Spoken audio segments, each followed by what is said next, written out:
ଆନ୍ତର୍ଜାତୀୟ ମହିଳା ଦିବସ, ଯାହାକି ଆମର ପ୍ରତ୍ୟେକ ବର୍ଷ ମାର୍ଚ୍ଚ ମାସ 8 ତାରିଖରେ ପାଳନ କରାଯାଏ। ଏହି ଦିବସ ଅବସରରେ ମୁଁ ଆପଣମାନଙ୍କ ପାଇଁ ଏକ ସୁନ୍ଦର ଭାଷଣ ପ୍ରସ୍ତୁତ କରିଛି।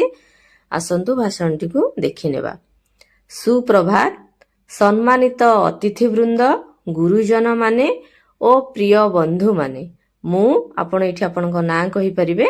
ଆପଣମାନଙ୍କୁ ଆନ୍ତର୍ଜାତିକ ମହିଳା ଦିବସର ଶୁଭକାମନା ଜଣାଉଛି। ପ୍ରକୃତି, ଶକ୍ତି, ମମତା, ତପସ୍ୟା, କ୍ଷମା, ଆରାଧନା ପରି ଶବ୍ଦରେ ତୁଳନା କରାଯାଉଥିବା ନାରୀର ସମ୍ମାନରେ ମୋର ବିଚାର ଉପସ୍ଥାପନା କରିବା ନିମନ୍ତେ ସୁଯୋଗ ପାଇଥିବାରୁ ମୁଁ ନିଜକୁ ଭାଗ୍ୟବାନ ମନେ କରୁଛି। ପ୍ରତ୍ୟେକ ବର୍ଷ ମାର୍ଚ୍ଚ ମାସ 8 ତାରିଖକୁ ଆନ୍ତର୍ଜାତୀୟ ମହିଳା ଦିବସ ରୂପେ ପାଳନ କରାଯାଏ, ଯାହାକୁ ପାଳନ କରିବାର ମୁଖ୍ୟ ଉଦ୍ଦେଶ୍ୟ ହେଉଛି ମହିଳା ଏବଂ ପୁରୁଷଙ୍କ ମଧ୍ୟରେ ସମାନତା ଆଣିବା। ମହିଳାମାନଙ୍କୁ ତାଙ୍କର ଅଧିକାର ସମ୍ପର୍କରେ ଅବଗତ କରାଇବା। ମହିଳାମାନଙ୍କର ଜୀବନ ସର୍ବଦା କଷ୍ଟ ଓ ସଂଘର୍ଷମୟ। ଯେଉଁ ନାରୀ ସଂସାରକୁ ସୃଷ୍ଟି କରିଛି, ସେ ସମାଜରେ ସର୍ବଦା ଅବହେଳିତ। ଇତିହାସ ଏହାର ମୂକ ସାକ୍ଷୀ। ଆମର କେତେ ଦୁର୍ଭାଗ୍ୟ ଯେ ଆମେ ତାର ଅସ୍ତିତ୍ୱକୁ ପାଦରେ ଦଳି ଦେଉଛେ। ଯେପରିକି ମହିଳା ହୋଇକି ଜନ୍ମ ହେବା ତା ପାଇଁ ଅଭିଶାପ ସଦୃଶ୍ୟ। କେତେବେଳେ ତାକୁ ସତୀତ୍ୱର ପରୀକ୍ଷା ପାଇଁ ତ କେତେବେଳେ ଯୌତୁକ ପାଇଁ ଜୁଇରେ ଜଳିବାକୁ ପଡ଼େ। ପୁଣି କେବେ ପୁରୁଷର ଶାରୀରିକ କାମନାର ଶିକାର ହେବାକୁ ମଧ୍ୟ ପଡ଼ିଥାଏ। ତଥାପି ସେ ହାରି ନାହିଁ। ଆତ୍ମବିଶ୍ୱାସର ସହିତ ଦୁନିଆକୁ ମୁକାବିଲା କରିଛି। ଆଜି ଏକବିଂଶ ଶତାବ୍ଦୀରେ ନାରୀ ନିଜର ଅଧିକାର ପ୍ରତି ଯତ୍ନବାନ ହେବାକୁ ଯାଉଛି।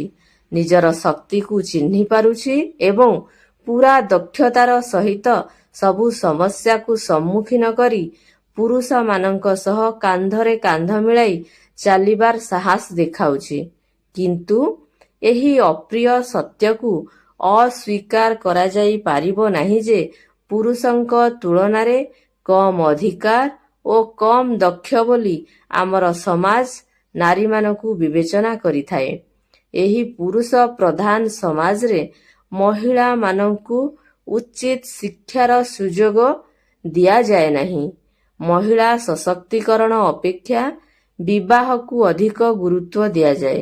ଶିକ୍ଷାରେ ଖର୍ଚ୍ଚ କରିବା ପାଇଁ ଯେଉଁ ପିତାମାତା ବା ଅଭିଭାବକମାନେ କୁଣ୍ଠାବୋଧ କରିଥାନ୍ତି, ସେହି ଅଭିଭାବକମାନେ ଯୌତୁକ ଦେବା ସମୟରେ ଟିକେ ବି ଦୁଃଖ କରିନଥାନ୍ତି। ଏଠାରେ କହିବାକୁ ଚାହିଁବି, ଯେଉଁଠାରେ ନାରୀକୁ ସମ୍ମାନ ମିଳେ, ସେଠାରେ ଦେବତାମାନେ ବାସ କରନ୍ତି। ନାରୀମାନେ ସମ୍ମାନିତ ହେଲେ ହିଁ ସମାଜର ଉନ୍ନତି ହେବ। ନାରୀ କେବଳ ଘରର ଆଲୋକ ନୁହେଁ, ସେ ସମାଜର ଶକ୍ତି। ବନ୍ଧୁମାନେ, ଆମେ ଯଦି ସତ୍ୟ ସଂଘର୍ଷର କଥା କହିବା, ତେବେ ଆମ ଦେଶର ଅନେକ ମହିଳା ତାହାର ଜୀବନ୍ତ ଉଦାହରଣ। ମୁଁ ଏଇଠି କିଛି ଉଦାହରଣ ଆପଣଙ୍କୁ ଦେବାକୁ ଚାହିଁବି। ଆମ ଓଡ଼ିଶାର କେନ୍ଦୁଝର ଜିଲ୍ଲାରେ ଜଣେ ଗରିବ ପରିବାରର ଝିଅ ଦୁତି ଚାନ୍ଦ ଅର୍ଥାଭାବ ଓ ସମାଜର ବାଧା ସତ୍ତ୍ୱେ ଦୌଡ଼ ଛାଡ଼ି ନଥିଲେ। ଅନେକ ସମସ୍ୟା ଓ ବିବାଦକୁ ମୁକାବିଲା କରି ସେ ଆନ୍ତର୍ଜାତୀୟ ସ୍ତରରେ ଭାରତର ନାମ ଉଜ୍ଜ୍ୱଳ କରିଛନ୍ତି। ସେହିପରି ମେରିକମ୍ ମଣିପୁରର ଗ୍ରାମାଞ୍ଚଳରୁ ଆସି ବହୁତ ଅଭାବ ଓ ପାରିବାରିକ ଦାୟିତ୍ୱ ସତ୍ତ୍ୱେ ବିଶ୍ୱ ଚମ୍ପିଆନ ହୋଇପାରିଛନ୍ତି। ସେ ମା ହେବା ସତ୍ତ୍ୱେ ମଧ୍ୟ ନିଜ ସ୍ୱପ୍ନକୁ ଛାଡ଼ି ନଥିଲେ।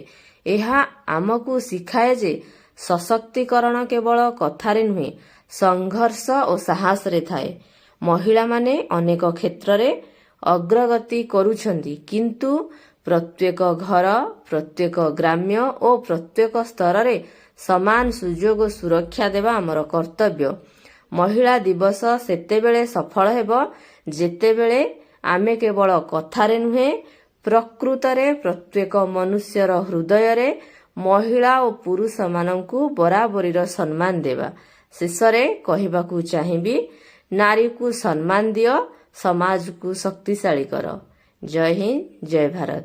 ଏଇଠାରେ ଆମର ଭାଷଣଟି ସରିଯାଇଛି। ଯଦି ଆପଣଙ୍କୁ ଭଲ ଲାଗିଥାଏ ଭାଷଣଟି ତାହେଲେ ଭିଡ଼ିଓକୁ ଲାଇକ୍ କରିବା ସହିତ ଚ୍ୟାନେଲକୁ ସବସ୍କ୍ରାଇବ୍ କରିବାକୁ ଭୁଲିବେ ନାହିଁ ଏବଂ ବେଷ୍ଟ ପାର୍ଟ ଯଦି କିଛି ଆପଣଙ୍କୁ ଲାଗୁଥାଏ କମେଣ୍ଟ ମାଧ୍ୟମରେ ଜଣାଇବେ। ଧନ୍ୟବାଦ।